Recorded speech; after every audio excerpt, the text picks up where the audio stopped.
to Get With The Programming. I'm Chase Ingram. I'm Captain America. And along with me is Bill Grundler. Wolverine. This little round table. What's up, What Zombie? What zombie? What Zombie? First one in. Corey, yes. Good morning, good afternoon, wherever you guys are around the world. Not to be so dramatic, but what is up? Hey, what's up, Bruce? What's up, we have Kat? Bruce and the Corey's. Cat, how's everybody doing? Jamal, yes. OG shirt ordered and paid for. Fuck yeah, Corey. I love it. Oh, what is this background I have? Oh, well, hello. Oh, dang. Hello. Look at What is that. this background? Look at this. Look at that. Man, the response we've gotten for these shirts is more than I could have ever imagined when we just came up with this idea to just. It was you trying to comfort me, dude. I know, all right? I was like, hey, man, I'm going to make you a shirt. Listen. Because, like, if it gets, me and Bill have lots of conversations outside of the podcast, and we've had our trepidation, misgivings, issues with the last 2 years / 6 months, and we're missing the old way and the way we used to do things and the way we looked at things and the way that we know CrossFit should act, be like and feel like. And real fast, before you go any further than that, you guys have to understand when we say that doesn't mean that it was perfect back then either. There were always hell no. There were always things that were jacked up. We were dysfunctional as fuck, but at least I liken it to what my dorm room was like in college. It was a disaster, but I knew where everything was. You knew it. I knew where everything was. Yeah. Oh, Stefan. It is the way of the Jedi. This is the way. This is the way. It's Mandalorian, but we get it. Well, I know, but I got you. Yeah. Someone was asking me about a hashtag I was using, and I couldn't tell them because that's not the way it goes, but that was close. That was close. Good morning, everyone. Dave, what's up? What's up? All right. Let's see. Let's just talk shop really quick. Hey, OG shirts are out. We've got I think we got 4 different styles in the t-shirts. Look at those colors. Black. That slate. one with the white is pretty cool. I like that. Well, the black and the slate one. I like that. Slate, I thought the dark colors, the darker, like on the green, would have been cool with the dark, but I like the white on there too. It looks pretty awesome. So we got these 3. We have slate, green, and gray. And the gray with this pops. It's nice. Yeah. Here's my favorite part. Do you guys see the tag up here? I know you can't really see it right now. But inside the tag, Ken and Sherpa Works, by the way, they have been so great in helping us get this off the ground. It's been awesome. Like, if you guys need your stuff done, shirts at your gym or whatever, you want to make some stuff up, like, they have been unbelievable. But the inside tag right there says 100% OG instead of like cotton. That's so cool. That little tag up there, which is the coolest part. And then tanks, this blue, I was like, damn, why don't we get one of those shirts in blue? I guess that'll come. But if you guys are watching and listening, these are still available. You go to Sherpa Works, that's SherpaWeRks.com, and we're basically their main page collection that they're showing off, and go get you some. They're shipping all over the world, which is cool. Yeah. Like things that we are incapable of. They are handling all of it. So I can't wait for them to get in. I can't wait to start seeing them. Like, if you guys get them in, please tag us on social media in it. Like, tag us, we'll repost you. We want to put that all over the map and just show that the noise is not the soul. The soul is still alive and well. We've just been laying back and letting the noise calm down, but it's only got louder. So I was like, fuck it, we're making shirts. No, dude, we're bringing back Pukey. Yeah, we're bringing back the Unbuyable, the Smoky Like Cheap Crack, the Forging Elite Fitness. You want to know what's cool about all that stuff? And this is one of the things that, like, we've had off air. We've posted stuff too, but like kind of off air, like the whole OG thing. Mm-hmm. And you remember when we had to fight everyone because they're like, you're in that CrossFit cult. You're in that cult. No one would say, if you do CrossFit now, no one would say like, oh, you're in that cult. Yeah, I missed that. And that's that piece That's the, I mean, you know, they kind of took it as kind of a, they tried to make it a negative connotation, but it was that's your special group. You know what I mean? And so I know that, you know, we were talking about this as this is more just kind of for us and to kind of make us feel good about it. You know, I want it how it used to be, you know, that kind of thing. But yeah, I do like the black shirt. Yeah. My daughter says that's the only color I like. That's okay. This But is the best, Corey, the best cult I've ever been in. Well, instead of Jesus juice, it's protein shakes. But there you it's the go. same- You know, it's pump the juice, pump same. juice. Yes. But like that cult thing, that was our special brand. Remember, dude, you'd walk around in the airport looking to see who had nanos. And if you did, it was I like the still Fight play Club that thing. game. It's like Fight Club. It's like, all right, who's got the bruised eyes? Who's got the cut on the face? We kind of give them the nod, like, first rule about Fight Club is you don't talk about Fight Club. Just give the nod. Exactly. You know? Exactly. And the thing that we don't like to do, which we still do sometimes, is complain with no solution, or bitch with no action, or sit from afar and cast stones and not pick up, you know, a hammer and nail and start like building shit. And what we want to do, instead of being like, oh, I wish it was like this, is like, hey, we are like this. We're still like this. And those that want to be like this is a shirt for you. And we got a lot of questions of like, what constitutes an OG? And I, to some people, I wanted to respond. I was like, if you have to ask me, then clearly you're not. Well, it's weird because like I think that there are like, I don't want to say there are different levels, but there kind of are. I mean, it's not But that's not a bad thing. No, it's not a bad thing. Like there are a lot of people that I would consider OG that they never competed ever. Oh, did you ever see Chuck Carswell ever get on the competition floor? And he's the OSMFNG on the and the dude's OG. Nicole Christensen. Yes. I haven't seen her compete. It was funny. She reposted the shirt and she's like, I don't really think we deserve this. And it's like, what? Yeah. I was like, if you don't deserve this, then I'm going to take my shirt off immediately. You're a level 4 coach. You've been around forever. Like, what are you talking about? I think that it's the, you know, and even we, as we have gone through the whole thing, we talked about like, first it was the, if you're OG, support your local semifinal, because because that OG feels kind of like the regional feel. Remember that? And everybody went, you know, it was like, oh, well, I don't have one local, so I can't go. And we got a couple comments about that. And that bummed me out because it's like, you're missing it. You're missing the point. Yeah. You can't have 900 semifinals. Yeah. I know it's not local. I'm not saying you're not OG because you're not traveling to Minnesota from California to go watch it. I know that. Right.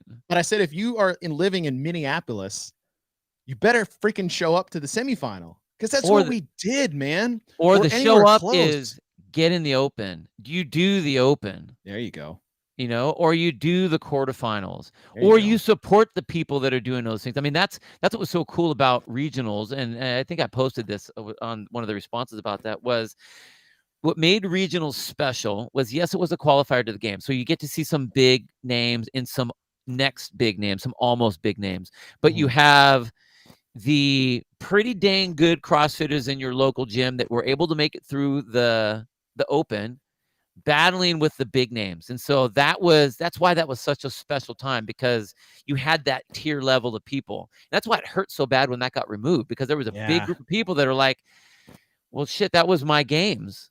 And now, you know, you lost all the, I mean, that's when you would see the, you know, the Invictus wall of, you know, sea of green, and you see bricks, you know, and this is all Southern California from all the orange. And I mean, you'd see all of that kind of stuff. And it was really, really cool. But that doesn't mean that you had to be in the regionals to be OG. I think that feeling that I live, like, this is what I do.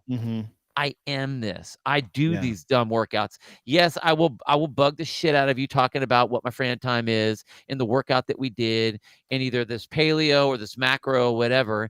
I didn't do that and then evolve away to this watered down version of whatever it is. And that, I think that's the hard part, is people are feeling like the CrossFit of today has watered itself down. And I know that, that's whether you want to say it's corporate, it went corporate or whatever. And that's not a bad thing. I'm not saying corporate is not bad, but there's still a feel of, are we gritty?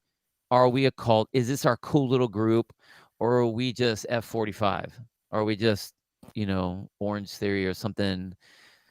That to me is like, that's not a special group anymore. I just think it's everybody. Yeah. So OG is that, and it doesn't have to be. But this was a question though, and we started talking about this because I'm the one saying maybe we shouldn't get into this conversation, dude, because it could open up a can of worms. Whatever, can of worms. I mean, we're not. Here's the thing: is Justin Medeiros OG? He's our best athlete. He's our number one dude, best in the world, the fittest on the planet. Yeah. Is he OG? And it's like, well, all right. I don't know. How do you have to figure out how you define it? So I don't know. Yeah. Ooh, there's some names. Wow. Oh, Kenny Castro. Kenny Castro. Yep. Well, that's the thing is like, we try to make this really like, this is not an elitist standpoint by any means. This is actually an open arms come into the folds thing, because OG is not a status symbol. We wrote that on our page the other day, is that we are not trying to exclude anyone that isn't willing to be a part of the equation to begin with. And that doesn't mean you have to conform, because that's contrarian by nature, which the OG status was. What we're saying is it's an attitude and it's a mindset. And like you said, can Justin Medeiros be OG? Maybe not as much as his mom and dad, because they're so hell yeah hardcore, right? But what I'm saying is, like, it's an attitude, it's an approach, it's a way of life that we all grew up in over the last 15 plus years, getting into CrossFit, especially between you and I and everyone in between. But if you carry that same passion, love, and dedication to the methodology, to the community, and what CrossFit really truly stands for and means, then that OG attitude and mentality is what we want to celebrate. This is not an in-your-face, thumb your nose at anybody. This is a, hey, this is who we are. This is who we've always been. Yep. This is, it's our battle cry. It's a rally cap. Yep. That's what this is. It's a rally cap. Let's fucking get back to good. Yeah. There's nothing wrong with getting away from the pukey attitude. It doesn't mean we're going to injure yourself or let's get rhabdo today. But it's like, hey man, let's just throw down. Let's get sweaty, open the damn doors, turn the AC off, and let's just like bond through just suffering in the best way. Not like getting paddled in college at your like fraternity. Like there is a rite of passage when it comes to this, and that's what we want this to represent. And I want people to experience the OG feel, the OG community. I don't want to isolate people from that or say you're not welcome to the club. I want you to. I feel so blessed that I have gotten to experience everything I've gotten to experience with CrossFit since 2008 and longer for you. Like I count my blessings. And the reason why I became a coach is because I wanted to provide that same feel for people that I coach. The reason why I opened up an affiliate was to provide a new, basically vessel to provide more CrossFit to more people. It wasn't, I want to be like, I want to do it better than you. I was like, I want to open up a new place to do more stuff. Yeah. And I just wanted another team. I mean, I was a wrestler forever and ever and ever. And I know that when you beat each other up daily, mm-hmm. It doesn't matter if we like the same music or we do the same kind of things. Like there is a joining that you have, I mean, marked in sweat and blood that you can't get any other place. And that is what I found with this right away. I mean, I like the workouts because I like doing the hard workouts and all that kind of stuff. But the group part of that, where you got to talk to other CrossFitters, like, oh, you speak my language. All of a sudden, okay, I have to real fast talk about. Don't play this drinking game. Don't play this. Not in this episode. The other one is this, and I didn't even realize that I do it. My brother makes fun of me all the time. I always say, or what do I say? I must tell you. I'll say this. I'll say this. That's what it is. That's mine. I say that all the time. He said, your brother's such a troll, man. Dude, he's so our funny. biggest. a podcast troll. he burns me on it every single time. I will say something and he'll text back, I must say. I'm like, God dang it again. But between I say that and you say, oh, you're right, we do that back and forth. He's like, dude, we would be wasted by the end of your show if we did a drink every time we had to do that. Like, yeah, probably. But that team feel, like, there is nothing like that anywhere. I haven't seen it in, I mean, even in like other class workout things, you'll have like little groups, but it's not the whole thing where you can walk into an airport and you see somebody and you know exactly what's up. Mm-hmm. And they know exactly what's up. It's like that nod. So I mean, you know, like you don't say anything. You go shoe hunting, but then even if that wasn't the case back in the day, you just look at people. You're like, yeah, you look different than everybody else in here, and I feel like you know what I know. You do what I do, and that was cool too. Yeah, and it was a cult, and it was a cool kids club, but like, it's okay if there's some exclusivity to that club. Fit club. It's exclusive in the fact that, but welcoming. Well, it's, I mean, the statement of it's designed for everyone, but not everyone will do it. Yes. I mean, everyone can do it. Everyone can do it. There is zero reason why anybody, good athlete, bad athlete, never worked out, paraplegic, sick, old, young, whatever, there's no reason why they shouldn't do it. Yeah. But there will always be reasons why people decide not to do it. Everyone can do it. It's just not for everyone, and that's okay. So they exclude themselves from the club. The club doesn't exclude them. All right, we got some good questions in here, Bill. So, all right. I'll take this off the background. I know it's beautiful. I'll take it off for a second. Stefan, what is your guys' favorite non-CrossFit item in your gym? I already have mine, so. Non-CrossFit? Non-CrossFit. This isn't like a cool answer, but like, this is my favorite thing in my affiliate. Okay. And I remember when I got it the first time, because I had been an affiliate. I've been open for well over a year. And, cleaning the affiliate was rough because I just had a mop and a bucket. Yeah. And a squeegee. And that's how I cleaned my affiliate every week. Just by hand, buckets of water on the floor, mop it up, wring it out, until I got my first like bulldog Zamboni? scrubber Zamboni. Yeah. Which I was so excited. I think I went over the gym floors 5 times that day. And if people saw what came out of the back of that Zamboni, they would have quit my gym immediately. Like the Black Death. I don't know what it was, but and then the next step was we moved affiliates, or we moved locations, and then to treat myself, I upgraded to a battery one, so it was cordless. And my cordless Zamboni at the gym is probably my favorite piece of equipment. And I love, there's something like zen about cleaning your gym with one of those things. I don't know if it's the constant noise. It's like a white noise, but seeing it just clean behind you and walking at a steady rhythmic pace. And that's my favorite. That's my favorite. Man, mine was cool. I liked that too, until that thing got stinky and broke down, and the squeegee wasn't working, and it was like, I loved it for, bro. Well, I mean, apparently, or whatever. Like, when those things, when it went down, there was like an epic fail, and I could never use it again. So when was the last time you cleaned your washing machine? There's that little plug at the bottom and the hose that comes out. I thought we cleaned that thing regularly, and it just all I know is that this would break and then that would break, and so I went back to mopping, and like old school mopping, and literally that's my zen. I love doing that, but that's not my favorite thing. What's your favorite? My favorite thing is PRs were obviously a big deal for years. You hear the PR bell, and everyone's ring the bell and you get the PR and all that kind of stuff.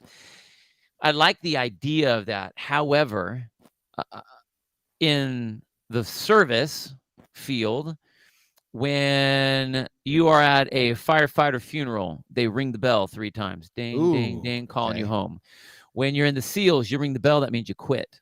So you put your helmet down after you do that. So I was like, oh, these are all kind of like negative things that I don't really want. So I'm like, way to ruin the bell for everybody. I'm like, I know. So those of you that have it, I apologize. So Your what I bell's cool. wanted for a long time was a gong. So we have a big 3-foot. One of my members got it. This thing is so badass. Big old 3-foot gong. And so it's right under on the back wall. It's a huge letters, CrossFit Inferno. It's got my big flame. Right under that is a big old gong. So when you PR, you run up that thing, you bam, and it goes wow, this massive sound. It is badass. My kid loves it. There's an affiliate here in Dallas that has a PR gong, and I love it because we'd have level 1 seminars there, and obviously everybody would walk in and hit the gong. But what and then I was like, okay, this is what I want to do. I haven't done it yet, but I wanted to find a gong, but then decal it like a Captain America shield. Oh yeah, and now it's the PR shield. That PR shield, dude. You need to do that. I know I do. It's 9 years in. I'm just dragging my feet. I hear you. Dragging but my feet. That's what mine would be. All right, Todd. Your question is: are y'all receiving any backlash being associated with Savon from HQ more specifically? Which is funny. A funny question, and I guess a weird stigma. Because we've been on the Savon podcast, maybe once or twice since he started up. Yeah. And I think the conversation we had, one was with Gabby Magawa. Sorry, Gabby. Magawa. And I can't honestly remember. I think we just shot the shit for a little bit.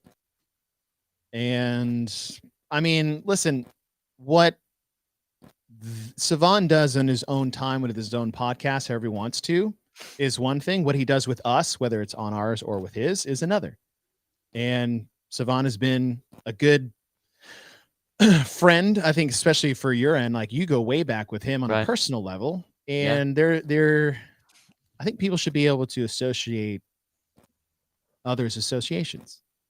Like, if he wants us to come on and we want to talk about whatever we want to talk about for the day, I don't think that should take away from either how people perceive this podcast, which I know it doesn't, or say from someone at HQ is,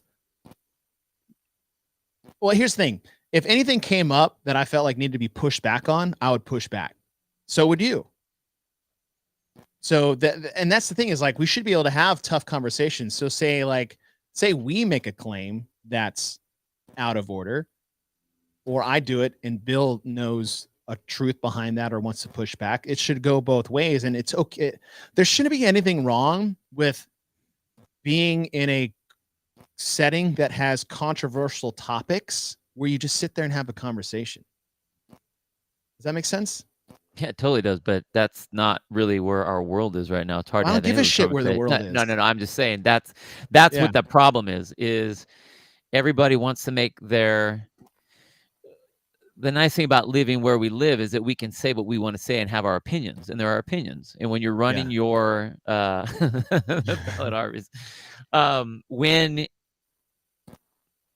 one of the things that I have liked about Savon is he's opinionated, but I don't see him hacking at people just for the sake of hacking at anybody, and I haven't received any backlash, at least that I know of. I mean, unless stuff is happening behind closed doors that I don't know about, where people are like, oh, screw that guy because he talks to Savon or whatever. Yeah. I've been told to make sure I represent myself well, which I was like, when would I not? Yeah, when have you not? Like, we're both very honest with our opinions and open. And again, opinion, right? Yeah. I'm not saying assertion, fact. Well, here's the thing. I have a lot of friends that do not believe in things that I believe in. I have my beliefs, and my beliefs are my beliefs. And you may believe something different, but I'm not going to have a problem with you until you do something to me. If you're going to talk shit about me, okay, then maybe we're going to have a problem. Or you're going to treat me bad or do something wrong to me, then okay, we may have a problem. But you can believe whatever you want to believe. I'm not going to hate on you because you believe something different. if you're going to say that I am doing X, Y, and Z, you better be able to show that I am doing X, Y, and Z. Don't just assume that I'm doing X, Y, and Z because I'm hanging out with this person, or I'm talking to this person, or I'm, and honestly, like I just don't. People can say whatever the hell they want. That's where we are. That's the society that we're in right now. Is people want to talk trash behind their keyboard or behind their comments or behind their whatever, and it's like, okay. I mean, not even that. I don't have time for that shit anyway. I feel like people have to are being forced to pick sides on every like topic. It's one or the other. It's black or white. It's left or right. No. Since when was that only the case? The only time where it's one or the other, it was right and wrong. Right. Should you I don't know. It's following the rules or the laws. Should you set this house on fire? No, that's the answer. There's this let's talk about it. Yeah. And this house has, maybe you felt so emotionally stressed because this house's color, it was appropriate for you to take your frustration. I don't know. This I feel like people don't know how to actually navigate. They're way too damn sensitive. Controversy or have tough conversations or disagree. How many times have you and I disagreed on a podcast? And at the end, we're just okay, you spoke your piece, I've spoke mine. And then we just sit there and I'm yeah, cool. Because I'm not sitting here as fact. I don't like this workout. It's this workout doesn't bother me. Or I do like this workout. I think one of the worst words that's really come out in the last probably 5 years or so is the stupid word triggered. I hate that stupid word because everything triggers everybody. No one can handle any conversation, any comment that comes their way. They are so damn soft and so damn touchy, and everything is this open wound to everything. And it's no one. There's just no. I don't know. I mean, sensitivity, I guess, is just a lack of everything. Is the word? Yeah. Just overly sensitive to everything. All right. Speaking of being sensitive, I need everybody to take a deep breath and get ready for this question from Stefan. Pineapple on pizza, yes or no? Sure, sometimes. And I'm Italian, so it's fine. I'm not I don't have a hard stance on this. I just don't like it. That's fine. But I don't like warmed anything, especially in the fruit department. Dude, okay. Side note, pineapple. Okay. Pineapple. I saw a thing on TikTok, and I wish I had a way to throw this up here the way Sevon does that. There was a guy who broke he basically could pull, the little individual little spike things where you can pull them out, and it's like a square with the fruit on the end of it, and you can pull it out. The way you kind of break it down with it, it's all covered still. You don't cut it or anything, and you pull each one of those leaves out, and it's like a bite. It's almost like an artichoke. I'm like, I have to try that. It looked amazing. Yes. Let me see. Okay, let me see if I can do this. Yeah, I know exactly what you're talking about. See? Apple pie. Apple pie. Warm apple pie. Oh man, I'm gonna piss some people off with that. All right, let's see. You guys see this? No. Oh. Not yet. Just twist the top off. Oh. Next, you gotta whack it on the ground a couple times, and then knead it like bread dough. Yeah, this is it. I mean, this was the one that I saw, but this is the technique right here. You see, now they're nice and loose here, and just wiggle and pull them Oh out. my God! How cool God. Is that? How cool is that? And then if you need to, you can use a paring knife to help loosen them a little more. But once you've got the first couple out, they should be pretty Wow. I mean, dude, how badass is that? Yeah. I was this days old when I found out you could do that with a pineapple. That's fascinating. Isn't that rad? I thought that was rad. Yeah, that's anyway, cool. That's total side note. Well, zombie. What are we talking about on this stupid podcast nowadays? I hate all cooked fruit, but love pineapple on pizza. It makes no sense. Yeah, it's like the people that like love ketchup but hate tomatoes or vice versa. How about I hate tomatoes, but I love spaghetti sauce? That's even more weird. Yeah. That makes no sense. Dude, Yeah, it's that I'm not a warmed fruit guy. So like apple pie is not my favorite dish. peach Um cobbler, huh? yeah, just something about warmed fruit. It has to be cold and it has to be crunchy, like almost borderline is ripe or Yeah, I ripe got is when you. it's ready, right? Yeah, just before ripe. Yeah, just before. Like, that's why I like nectarines and not peaches. Oh, I hate peaches because of the damn fuzz. That I have a very weird texture thing when it comes to Yeah. that. So like there's a couple things that like nails on a chalkboard don't bother me, but I can't touch foam. Like like egg crate foam bedding that you had in like Weird. college. I Yeah. cannot touch it. And if a peach fuzz touches like my lip when I'm biting into it, I can't do it. I don't know what it is, but it gives me chills. I get goosebumps just thinking about it. It's There were weird. things that like instantly popped into my head that I wanted to ask you out loud right now, and I'm just refusing not to ask any of those things on the air right now. Yeah, well, thank you for thank you for restraining yourself because I'm I legitimately am talking about fruit. blurted out. I was Yeah. like, "Yeah, I but what?" realized I just set Oh, you up stop. with peach fuzz. Yeah, so Renata, it's like kiwis are out unless I like I cut them. I'm gonna say shave them. There you Stop, go. stop, She'll do it. stop. If I like I cut off all the fruit. Yeah, that's where note to self: wear a foam suit when fighting Chase. Yes. Oh, we had a girl at the gym. Uh, Someone brought some fresh peaches, and this girl goes, "Oh, there's peaches," and she asked for a knife. I'm like, "What are you talking about?" But yes. she's over there like peeling off all the skin. I'm like, "What are you doing?" Can't do it. Well, she's like, "Well, my mom used to always cut the skin off the peaches." I'm like, "What? Oh, that's Is yeah. that even a thing?" I just Even sucked it up. Yeah. I But had that's no why I like idea. nectarines. I'm with you. Nectarines are awesome. Kat, can you bite into cupcakes icing or do you make a sandwich out of it? It depends on the cupcake. I do not like gourmet what is like sprinkles is kind of like that gourmet Oh, where it's just yeah. like it's like the cake and then another layer of icing, which I think is just like I don't like icing too much. So I'll either scrape it off to the very edge, like just a little film on top, and I'll bite into it if it's a big one. But if I make my own, which the only cupcake you should ever make is a funfetti cupcake with the dot icing. You know what I'm talking about? Like the rainbow Oh, I dot, know what you're or talking. like the I gotcha. plastic balls that have no nutritional value whatsoever, other than maybe like clogging you up later.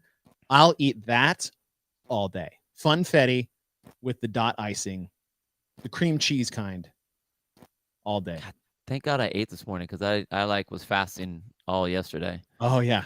And that would not be cool to be talking Okay, about I all this missed some food. good questions up here now that we started talking about. I know. Damn you, Stefan! You derailed the. Actually, you didn't. You did. This is exactly what we wanted to do. Was just talk. Here's one. Let's see.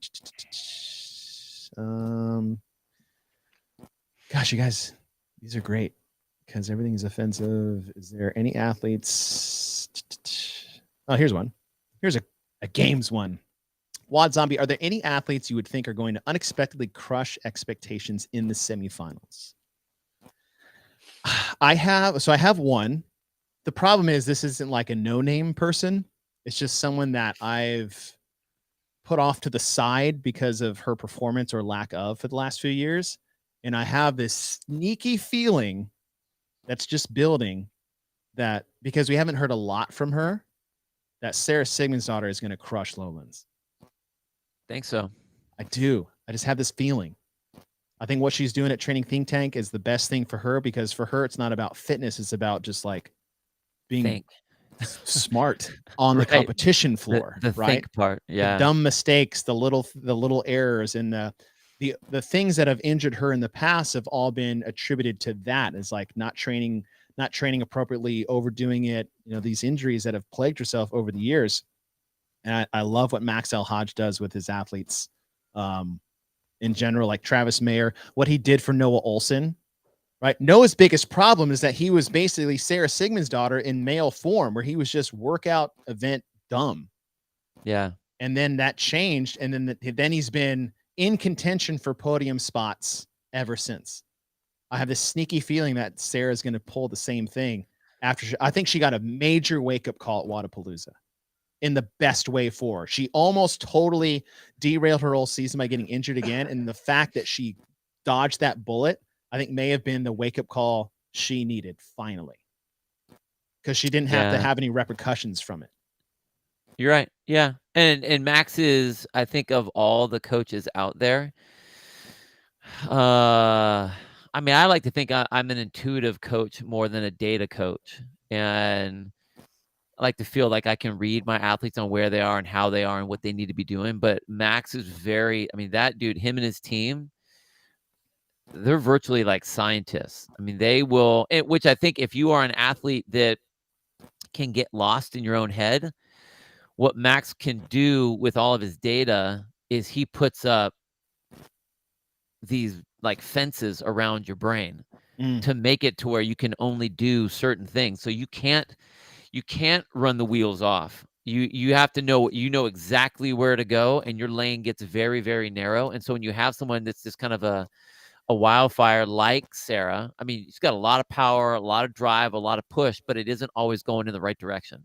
Right. And if she jumps in the wrong lane, then she just spirals down quick. So you're right. I think that would be a really good version for her and a setup for her. See, I think Justin Kotler, Renata throwing that up there. I think that Justin is and you've been working with him. He's very intuitive. Yes. He's almost like I don't see him as a scientist. I see him more like a father figure kind of coach. You know, he makes his athletes, allows his athletes to feel good, to know that you know, dad's right there protecting them, and dad's going to make sure they're okay, and dad's not going to make sure that they fall, you know, they're not going to fall off the wall, and if they do, he's going to catch them, so that they have the confidence to go about and do their thing. So that's the way I see Justin in his athletes. Because like someone like Danielle, I think Danielle needs that. I think Danielle needs someone in her corner to know, like, hey, I'm going to be okay, because my crew, my family, my coach, my whatever the title of in her mind is right there and has my back. So now I don't have to worry about, you know, whatever crazy voices get going in my head, because I mean, you have a lifetime of things of life that have made those voices pop up into your head. So when you have someone that's able to cool those down, I mean, what's it going to do? Give you harder workouts? Right. That's not what she needs. She needs to be able to have someone that can cool her jets and keep her focused. So I like the Chrissy Aramo one. I think she's going to do great. I think so underrated. So underrated. Dude, she the is American such Kristen a good Holte. athlete. Oh my God, totally. And like, you never expect. I mean, honestly, I thought she was done. You know, I thought she was going to be going kind of the team route, and she kind of, you know, looked like she was kind of hanging it up, or at least relaxing. But then she keeps coming back just stronger and strong, and looks good, and looks more, you know, stronger this year, and PRing over here, and you're like, dang. Is she doing like the, you know, Scott Panchik kind of thing where it's like, oh, I'm not really playing, so there's no pressure on me, and I'm going to go and PR this, I'm going to PR that? Who knows? Okay, let me address this very seriously. That's a yes. I was a crust on my sandwich kid. That's the meanest thing anyone's. I will say those things are delicious, but no, I was crust on. I had the skin on my apple. Thank you. I was raised the right way. I was forced to eat my crust, and I wasn't even like a not eat crust guy. I think I would eat that first, so then I can enjoy the rest of the sandwich. That's almost like a no crust kid. That was an all crust kid, and then I earned my treat. I backed up. I ate around. I went crust first, Bill. I thought you were like, fine, I'll just get through this first, and then I can enjoy. I just close my eyes and hold my nose. And how we all used to eat our vegetables. You mentioned Scott Panchik. Yeah. What do you think? What do you think we're going to see from him? You think he can make it back? Dude, I totally do. I like you say that reluctantly. I totally do. Well, I just... I don't mean that in a negative way. No, I don't mean in a negative way either. I mean, where is he at? Is he at the MAC? or is he at Syndicate? I'll look it up. Syndicate, Ben Smith, Jason Hopper, Justin Medeiros, Scott Panchek. Damn. Damn. Well, but listen to this. Okay, let me pull that up. Pull that list up. Let me pull this list up so you guys can see. Window, nope. Chrome tab, leaderboard. Pulling it up. So you have Ben Smith, Jason Hopper, Justin Medeiros, Scott Panchek, Jacob Pfaff, Griffin Rowley, like James Sprague, Scott Tetlow, Alec Smith. I mean, look at these names in here. And not to discredit anybody else in here, but like, I haven't really heard of you before. Dex Hopkins is in there. Will Morad. Taylor Self just pulled out. Dex, I forgot Dex qualified. Dex is going to rep an OG shirt there. Oh, hell yeah. That's right. Yep. I saw him post. Yeah. So Ken, who's making the shirts for us, is actually going to be at Syndicate. So he's already there. So he brought Dex one. And cool. I told Dex if he wears it, he better effing wear it for the weightlifting complex, because that's where I think he'll be at his best. So he'll rep it. That's cool. He'll rep it well. That's cool. But see, I mean dude, that's a great spot, man. He's in a great spot. Yeah. And the thing is that there's no pressure on him. And when, I mean, I don't think that he is expecting anything. And that's when you do your best. Yes. When there's no pressure, I think you're doing it just for the love. Like if he doesn't do it, he'd be like, that's cool. Yeah. Well, one, I hope he's 100% healthy. Two, I think the back off of I think Scott, for maybe the last few years, and I'm just making this up, I don't know this, and maybe it's not the case, but I just felt this thing, and we'll get to this Ben Smith thing here in a second. I feel like he pressure trained for years because he was the guy that never made the podium. And now his brothers are getting good, and they're on an equal level playing field with him. And as an older brother, and that happening, you just feel, and then like the kid, not the kid, like his daughter, it's like the family, like life is starting to take time away from him, and you could see that window closing. And I think he pressure trained and pressure performed, and he still did admirably. But as you said, after retiring, reluctantly falling into semifinals and doing very well, I think this attitude and feeling may be the most dangerous Scott Panchek we have ever seen.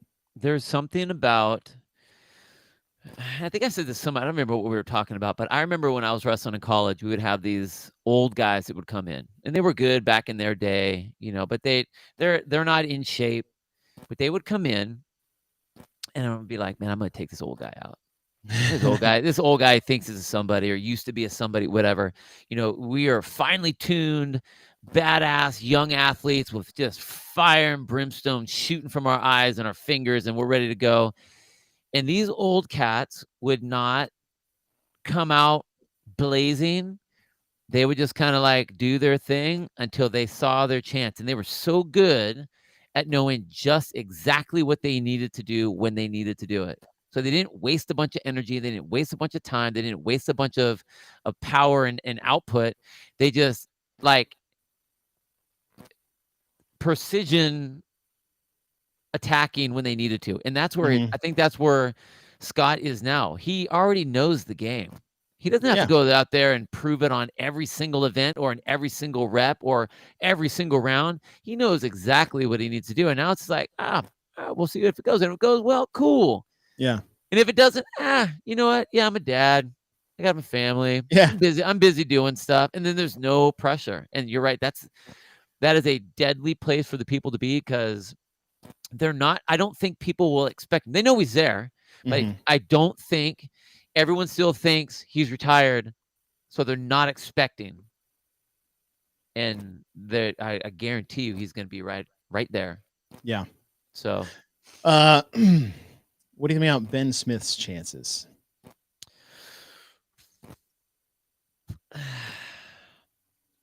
I love the legacy of Ben Smith. That guy it was his first game. He was 19. Yeah, something like that. You know, being up on the podium, being the champ, all those things. But it is rough when your knees start going out and you start having injuries and they start paining and you're not able to do the same things you want to do. I, I don't know if he's got the fire. I mean, it's hard to keep that fire for that long. You know what I mean? Yeah. But dude, he's been in the game forever. Right. Hey, he's not the new kid on the block. He doesn't have that. Just send him a T-shirt. Dude, he is one. He is an OG. Yeah, of course he is. 100%. Send him a picture with a fridge behind it. Yeah, I don't know. I think that there are a lot of guys with a lot of gust, and they're just hungry. And I don't know if he has the same hunger. I don't know. He could prove me wrong. I mean, again, he's one of those guys. He knows exactly what he needs to do, but can his body do it? I don't know. Yeah. I mean, is he fully capable of? Yes. Is he capable? Yeah, totally. Yeah. I mean, look, we're not going to sit the fence. Do I think he's going to make it? No, I don't. Yeah. It's not a personal attack on Ben. This field is just different now. Like, it's been a long time, and he hasn't really shown that he's improving year to year for the last couple of years. Yeah. You know? And maybe he has a little resurgence. We've seen that before. But we'll see. Let's see. Jamal's question is, how do y'all think a swim event will be taken by the community after last year's fiasco? What fiasco is that? That's my question for you, Jamal. The fake fiasco that Morning Chalk Up the made E. coli crap, the lies and the misinformation. Is that what you're talking about? Because of what lake water? Because it's a lake and every lake is like that, and some people may have gotten sick from it. Okay. Would you say if athletes got food poisoning from the hotel lobby that they had a team dinner from, would you never go back there because one thing someone's trying to poison them? Yeah. So there is no fiasco. It's been proven that there's no fiasco. And I think does it need to be? Well, here's the thing. Okay, I have a better question. Do you feel like they need to have swimming at the games every year? Yes. Oh, why? Because I think it's an aspect of fitness that we have seen as that is still a hole, I think, for our athletes overall. And when you have athletes that can run, ride, jump, carry, lift, climb, blah, blah, blah, and you get them in the water and all of a sudden can't do that, then when I look at the fittest, meaning this person can do everything and they're the best at that, I think that it needs to be included. I think that it's back in the day, I think it was there was an element of it was niche-y because not everyone had access to ocean. I think that there's 2011.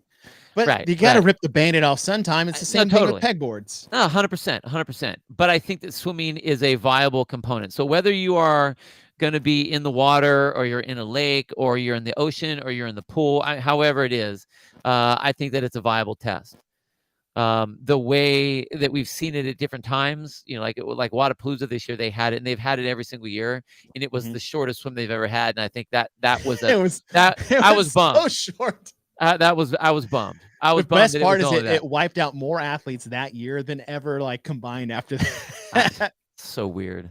But again, that's a hole that we have. And other athletes out there, what they say is, well, they can't do our sport. They can't do this thing. They can't do that thing. So they're not the fittest athlete where they can do everything. Well, I think that we should be able to have that in there. Not with a bunch of movements, but they should have at least one. I would love. I like swimming. I'm biased because I swam in college and I was a swimmer, and I've tested half the swim events at the CrossFit Games. I even tested one in that E. coli plagued lake for the run, swim, run. That's crazy. And it's your face is only slightly tinged green still. It's amazing. I like having swimming at the games. I think it's a fun staple, and I think that has done wonders for training for the CrossFit Games. I want to see them bring back the pool this year. I'm fine with that. I would like to see the pool brought back to competition this year. I think we're due.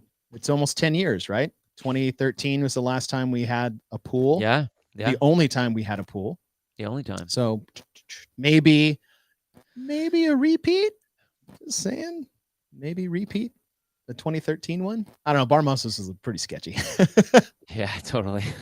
It made for some. Oh man, do you remember all the pictures that were taken? I'm like, how many more pictures of all of our women athletes' vaginas can we get? Oh Like, my can you God. guys pick another angle, please? Like, yes, they're like all shitting from the bottom up.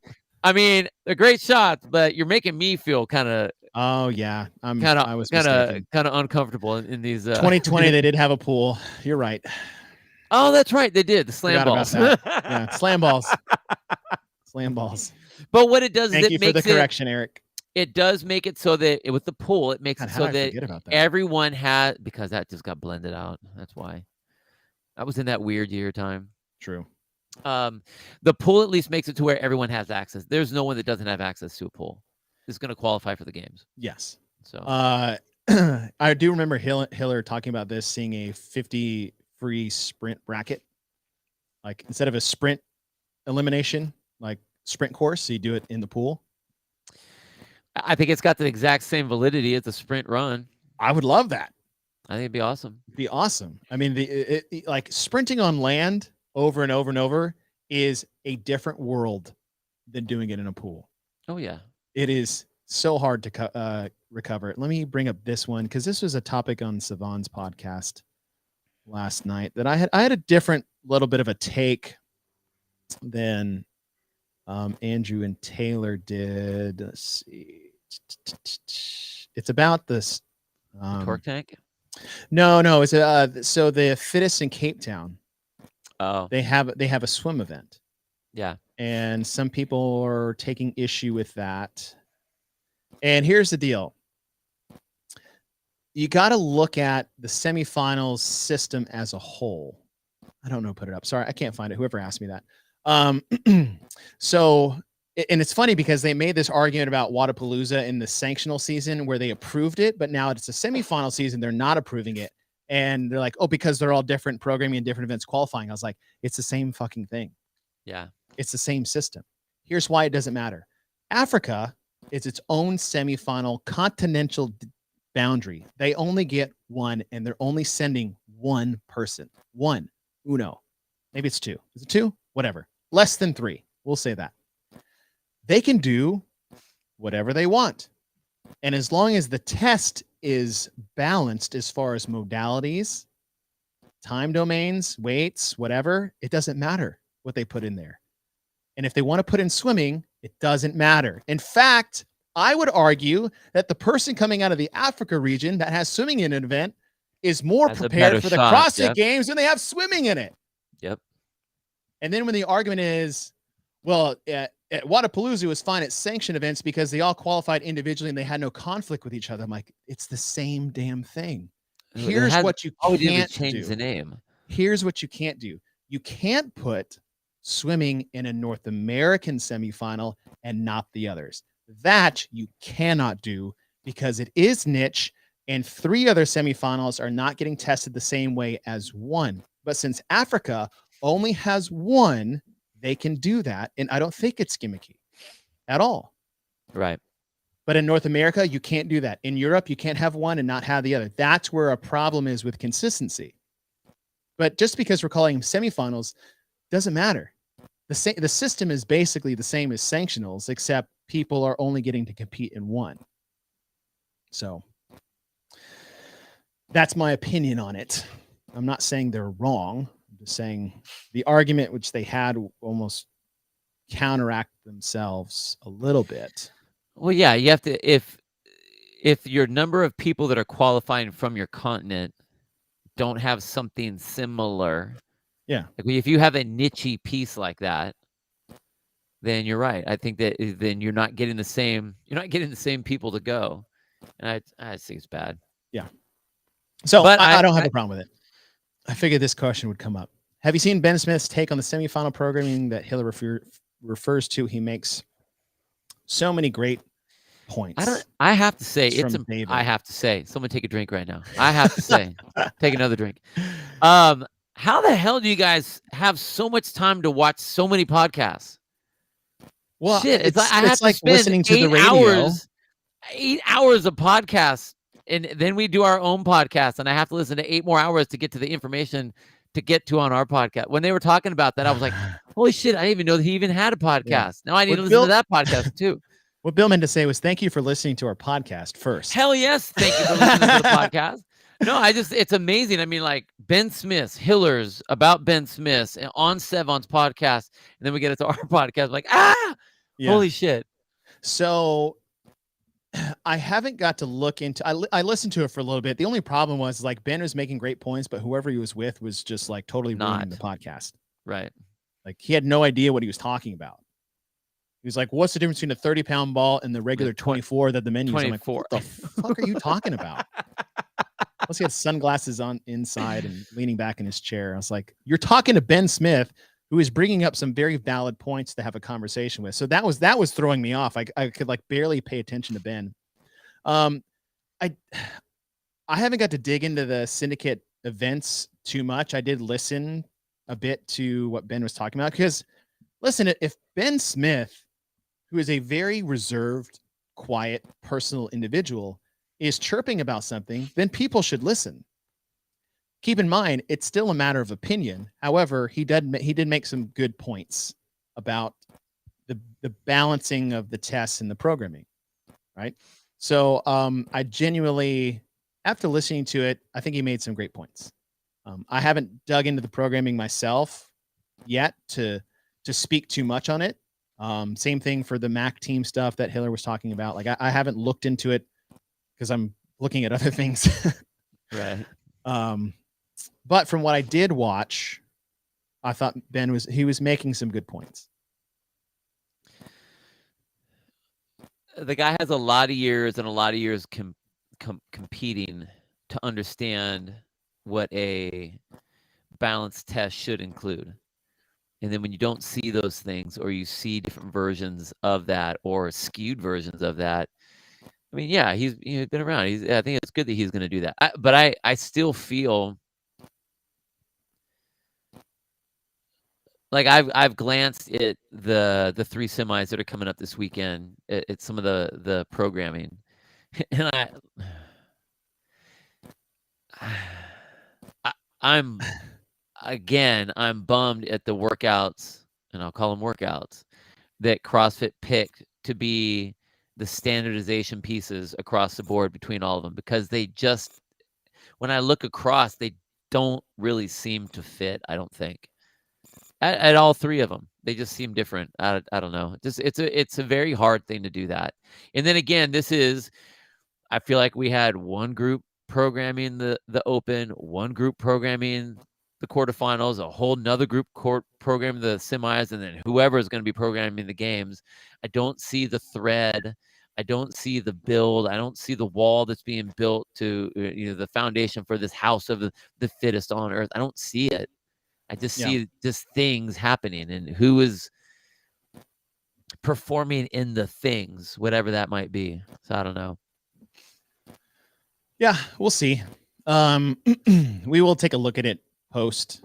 The thing was, what let's see, what would be even better? I mean, I don't want to say like Ben offered to help, an email to help. Was like, we have also done that for years. Like, we would love to. Totally. But yeah, we'll see. They I like what Ben said is showing like a reason or a statement of what they're trying to test. I think we've always done that at any workout. We explain, for those of you guys that follow us on Patreon, like we put a workout a week out there for our Patreon followers on our Programmatrons, and we explain like the whole intent. It's the whiteboard talk. It's what you do. Like, you go to the whiteboard and you're like, here's the workout.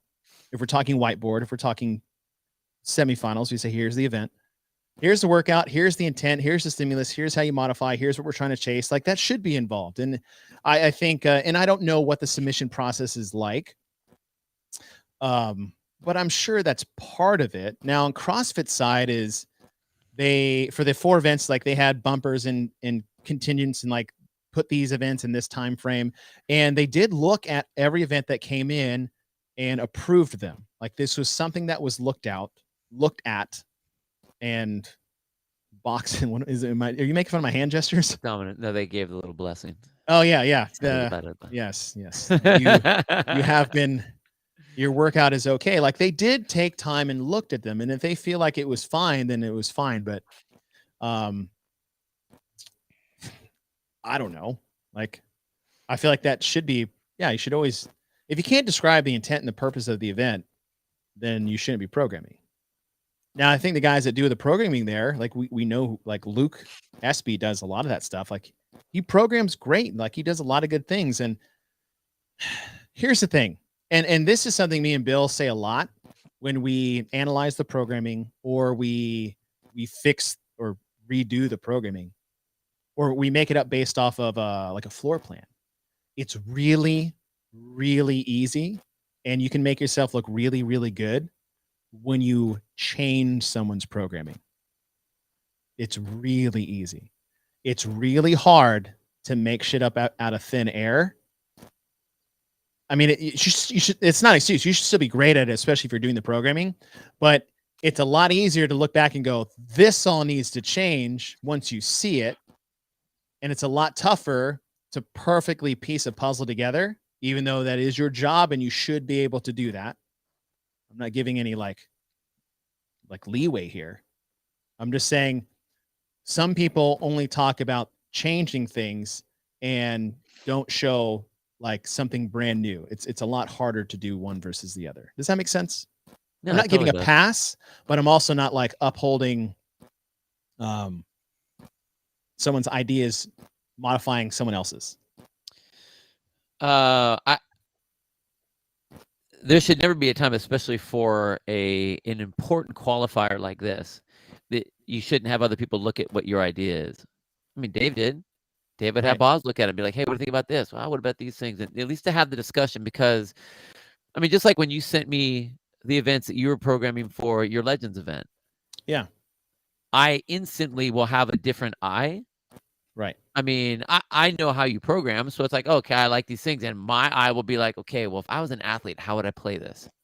Where could I play this? How could I play this? Because now what you have to decide is, what are you really trying to what's the emphasis of this event? A perfect example this year. What was one of the big, I can't even say which big debacle was it out there this year, because there was about 30 of them. But let's look at the most simple movement, I think, the burpee. Why the fuck did we have so many issues with the burpee? Or iteration. Now, a standard was made to where you did not have to have a 2-foot takeoff. With your feet both had to be in the air when you landed. Okay. So who gives a shit if someone is, i.e., stepping over just to where their feet aren't both on the ground at the same time? Like, if you think that that's going to make it faster by doing that, like, is the intent of putting the burpees in there because you want them to not have to sit there and slow down to worry about, are my feet standing in one way or another way or whatever? Or is it about how true to the line are they going to step as they walk down this balance beam to make it look like a jump, but it's not a jump, but it's sort of a jump, but it's not a step, but it's more than a step, but it's not quite a step, but you don't have to take a 2-foot takeoff, but you don't have to do, like, really? Yeah. Did they get over the bar? Like, who gives a shit? Let them go. Like, what's the emphasis that you're trying to do? I want to give an example on one of your things, but I don't want to say what the end of the events are, so I won't say anything. Okay. But no, I mean, it's fine. I'm going to release them next week. We're shooting demo workouts today. Okay. But I was thinking, like, you have to think about, okay, what is the intent of what you're trying to do? And that's someone asked, like, should you, oh yeah, here it is. Do you want to reveal the intent? For the athlete, I don't think so. No, I agree. Because it doesn't matter, because it's a race. Like, for them, also, you like, figure it out. Here's the start, there's the finish. Who gets there first, whatever that might be. But for the test, Have we the reason you want the intense and the stimulus is, are you able to go down your checklist of, are we hitting all the things that we need to hit? Right. Did we get the right person qualified by all of the tests that we put together to get them to the next stage? That's what it is. Because if you don't know what all those things are, and this has been, for me, the weirdest year in program, because I like the individual events, but I do not like the programming put together. Like I've the Open, oh yeah, quarterfinals, and now the semis. It's kind of the same way. Like the individual events are cool. I think they're great. Like this would be great to do in the class. All right, that's cool. But when you put that with everything else, it's like we do not have a complete picture. I see what you're saying. That's messed up. Yeah, and I'm with you, because I think the intent of the event doesn't matter to the athletes, because all it is for time or for weight Just race. or for reps. I'm racing. But when you're submitting them to, say, HQ, you should. Here's what we're like, we want 3 to 5 minutes, and this is the goal here and the scope that we're trying to test. And since we're doing this here, we're doing this here, and this is the intent of this event. You don't need to give that to the athletes at all. Right. In fact, I don't think you should, because that's not your job. And the athlete's job is to figure that out on their own. That's the unknown and unknowable test that there is. But I do think you should be able to articulate to at least HQ, to your judges, to your staff, of the whole purpose of the event and what to look for. And if you can't do that, then it's a bad event. Yeah. And I'm not saying so no one can't, but I'm agreeing there. So let's see. What is one I wanted to talk about? Ben Smith rooting. Well, of course you should root for Ben Smith. We're not rooting against him. And he has a tall hill to climb. The cool thing for him is, again, he's one of those athletes that's a badass that has no pressure on him. None. No one's expecting him to go.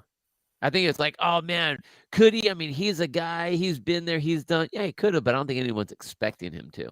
That I think is cooler. That's the best place to be. That's why underdogs always do so well. Yeah, they can swing for the fences. Like no pressure. If you miss, no consequences. Miss it, so what? If you make it, amazing. Yeah. So there's like first years competing was always the best. Yep. Oh, this one came in. Thank you for re-asking this, Stefan. Will Rich Froning retire this year if he wins the Affiliate Cup? I think yes. I think yes. I think he said yes. Yeah, I think he's hinted at that already. I don't know if he's straight up come out. I thought he said it. I thought he actually said it on Seven's podcast. Maybe. Oh yeah, this was up there too.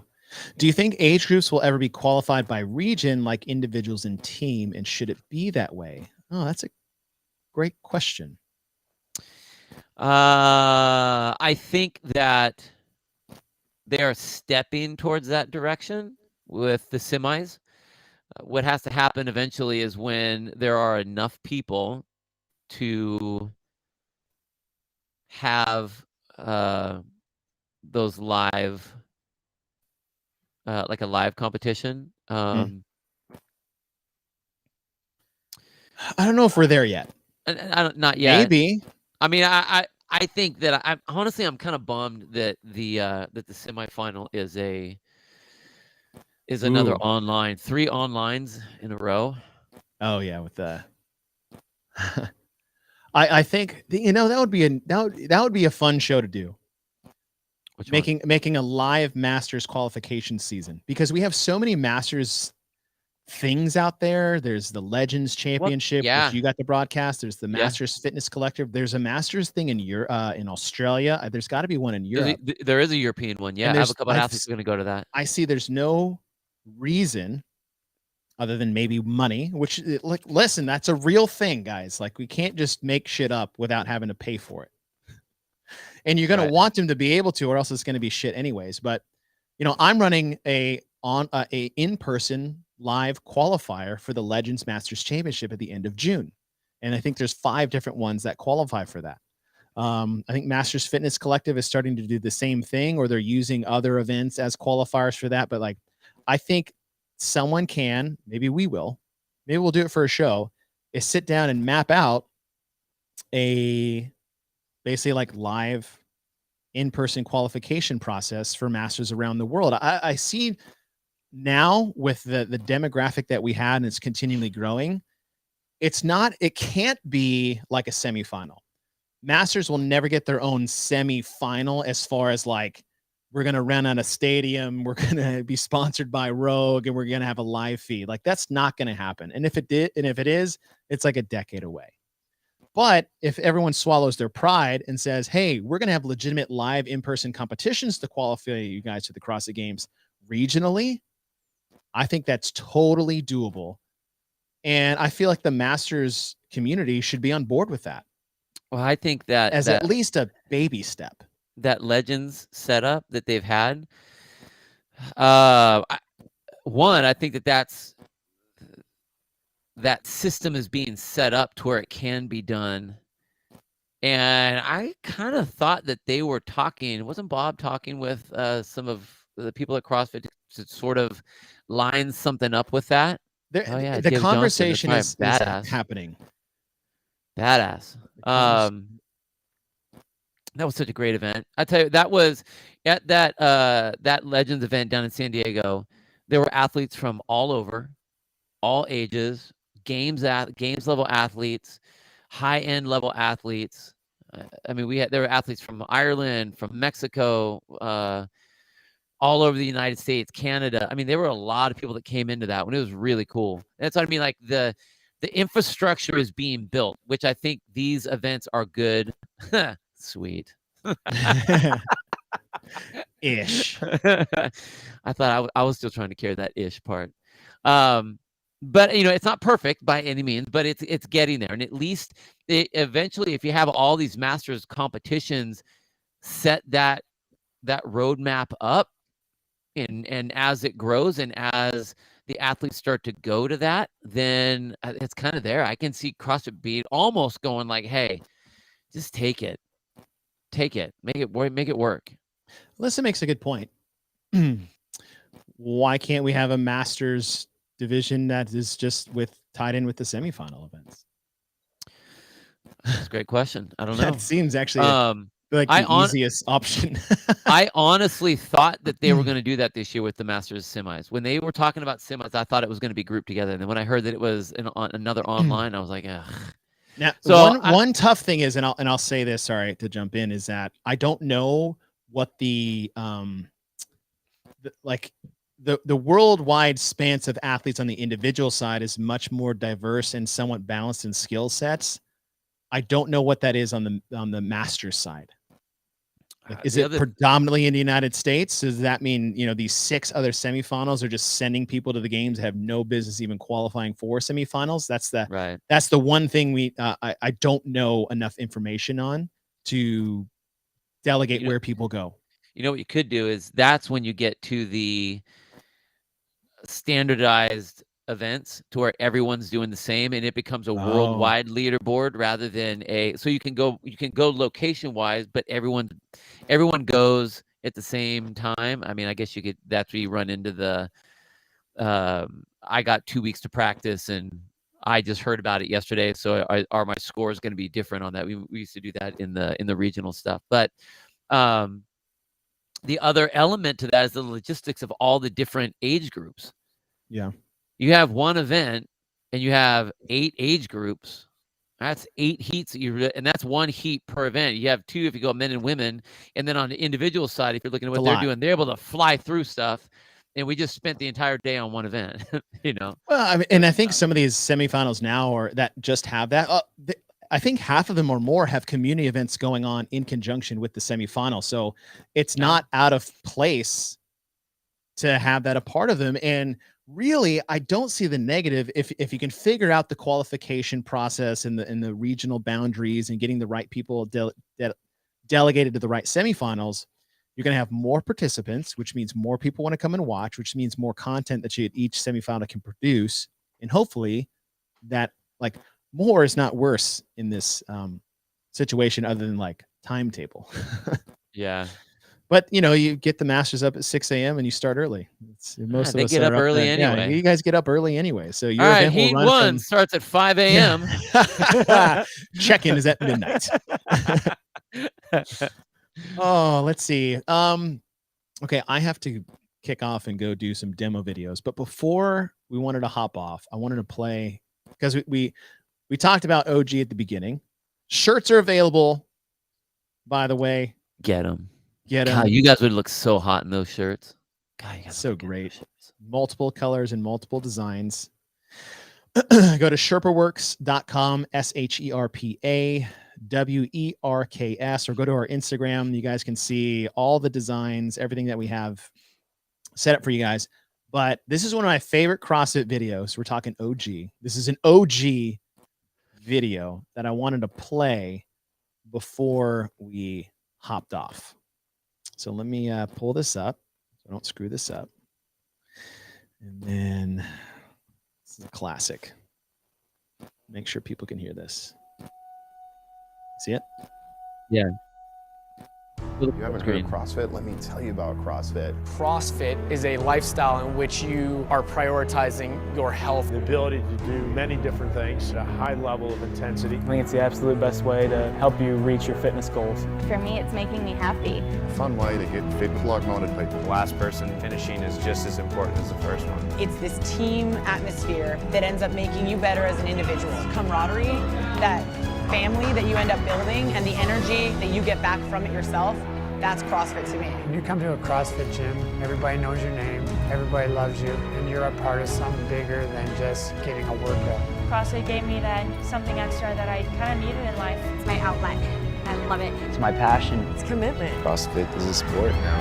I like the challenge. I compete with myself. I'm healthier. I am stronger. Even though I was sore, I was, would get a little discouraged, I felt accountable to my community, or I felt accountable to my class because they were looking for me there. Finding CrossFit and having to work really dang hard for whatever your goal is, whether it's to compete or just get a damn pull-up. I love it because the workout's different every day. I can come in and I don't know what I'm doing. Everyone is welcoming. Everyone is cheering you on. They don't let you quit, even if you want to quit.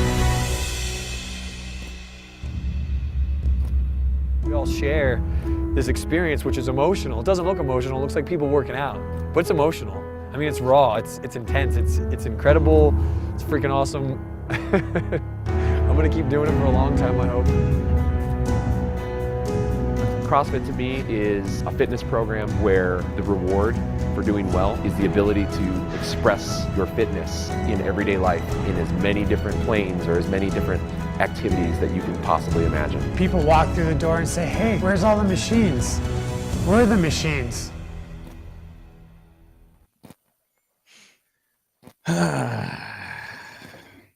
It's good. Yeah. It's good.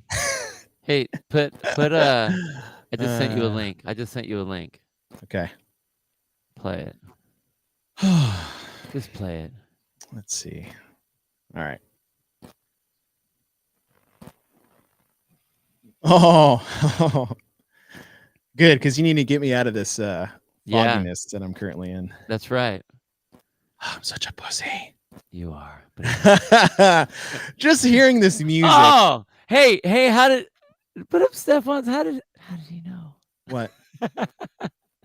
I just traveled to the past and signed up for the CrossFit in 2008. Did you get the video? He just heard the music.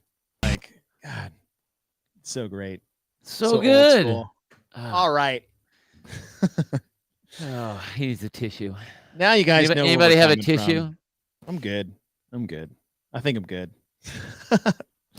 Well, hey, gang. Yes, I did.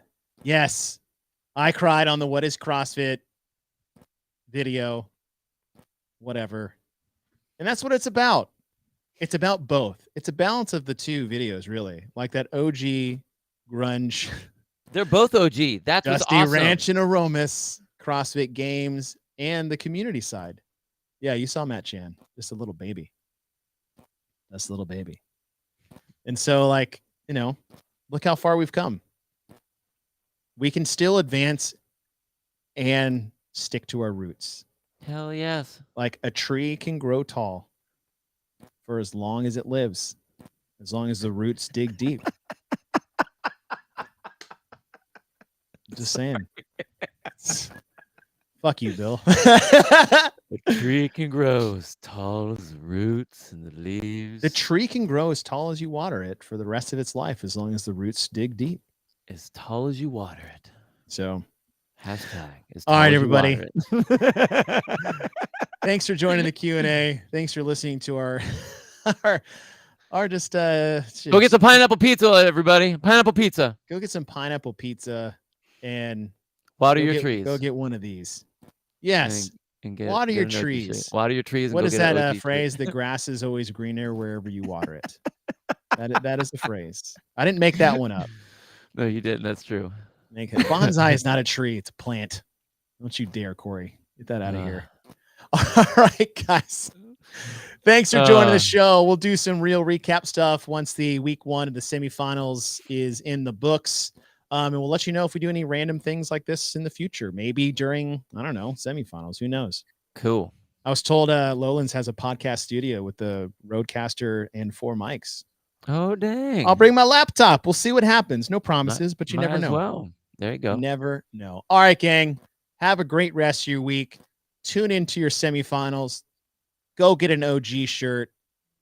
And we'll see you guys next time. Bye, everybody.